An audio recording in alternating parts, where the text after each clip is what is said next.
మనం తెలుసుకునేటువంటి విధానం ఏంటి అంటే, ఇప్పుడు మనకు 1వ తారీఖు 8వ నెల 2026 ఉదయం 8:20 ఒక అబ్బాయి జననమయ్యిండు.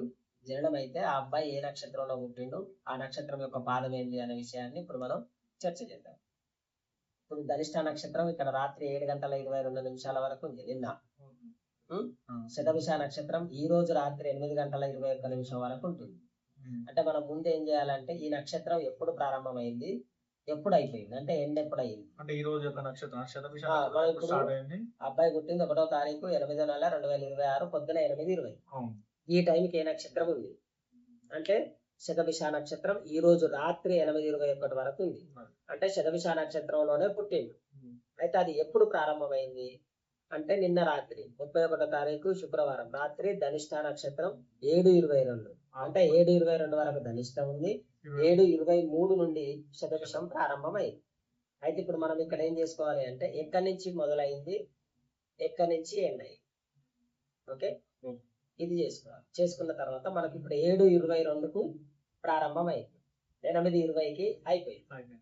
అయిపోయినప్పుడు మనకు ఫస్ట్ దీన్ని ఏం చేయాలంటే ఎన్ని గంటలు ఈ నక్షత్రం ఉంది, ఈ నక్షత్రం ఎన్ని గంటలు ఉంది అనేది చూసుకోవాలి. మనకి 7:22 నుంచి ఇవాళ రాత్రి 7:22కి అయితే కరెక్ట్ గా 24 గంటలు. ఓకే, 24 గంటలు సింపుల్ గా లెక్క చెప్తున్నాం. మొత్తం ఏమో ఇదంతా మనం లెక్క చేసుకోవచ్చు. మనం 7:22 నుంచి ఇవాళ రాత్రి 7:22 వరకు అయితే 24 గంటలు. తర్వాత ఎంత ఎక్కువ ఉంది, గంట 20 నిమిషాలు. గంట 20 నిమిషాలు అంటే 22 అంటే 20 ఉంది అంటే గంట 18 నిమిషాలు ఎక్కువ ఉంది. ఓకేనా, 7:20కి అయిపోయినప్పుడు మనకు 8:20 వరకు ఉంది. అంటే మొత్తమే 58 నిమిషాలే ఎక్కువ ఉన్నది. గంట 20 కాదు, 7:22కు అయిపోయింది.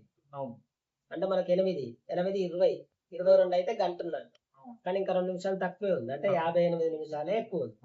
అంటే మనకు 24 గంటల 58 నిమిషాలు స్వాతి నక్షత్రం ఉన్నది. ఓకే, మనకు ఒక నక్షత్రానికి ఎన్ని పాదాలు, 4 పాదాలు. 4 పాదాలు అన్నప్పుడు మనం ఏం చేయాలంటే 4 తోటి భాగారం చేసుకోవాలి. ఓకేనా, 4 ఆర్ల 24, ఇక్కడ 24 అయిపోయింది. అయిపోయినాక ఇంకెంత 58 నిమిషాలు మిగిలింది. ఓకే, మళ్ళీ దీన్ని కూడా మనం 4 తోటి భాగారం చేయాలి నిమిషాలకు. ఇప్పుడు చెప్పు, 4 పదుల 40, 4 అంటే 4 14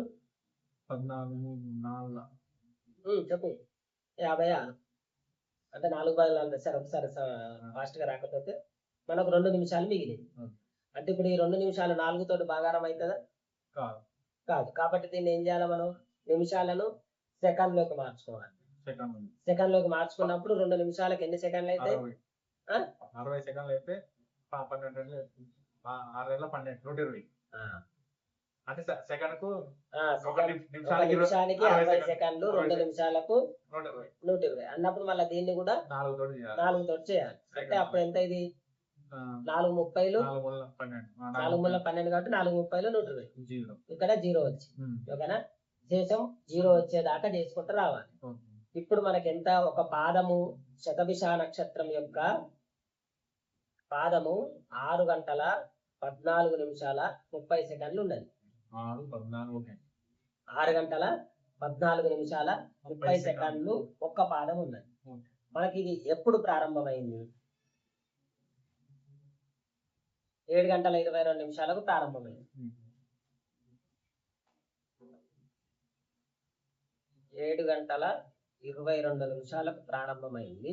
మనకు ఒక పాదం ఎంత, 6 గంటల 14 నిమిషాల 30 సెకండ్. దీన్ని మనం కూడుకుంటూ రావాలి, యాడ్ చేయాలి. 2 4 3 7 15 13 అంటే మనకు ఎన్ని గంటల వరకు, 13 అంటే 12 గంటల వరకే మనకు అయిపోతుంది. కాబట్టి 1 గంట.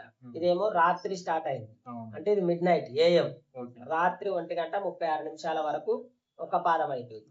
మళ్ళీ 6:14 ఓకేనా, 30 30 అంటే ఒకటి పోతుంది. 6 4 11 11 మళ్ళీ ఇక్కడ ఒకటి 3 1 4 4 1 5. ఇది 7:51 ఉదయం, ఇది AM రెండవ పాదం. ఓకేనా, మళ్ళీ 6:14 30 ఓకే 30 5 6 అంటే 0 వేసుకోవాలి, ఎందుకంటే 60 నిమిషాలే కదా మనకు ఉండేది, కాబట్టి అప్పుడు ఒక గంట ఇటు వెళ్ళిపోతుంది. 7:30 13 1 14 14 అంటే మనకు 14 ఉండదు కాబట్టి 2.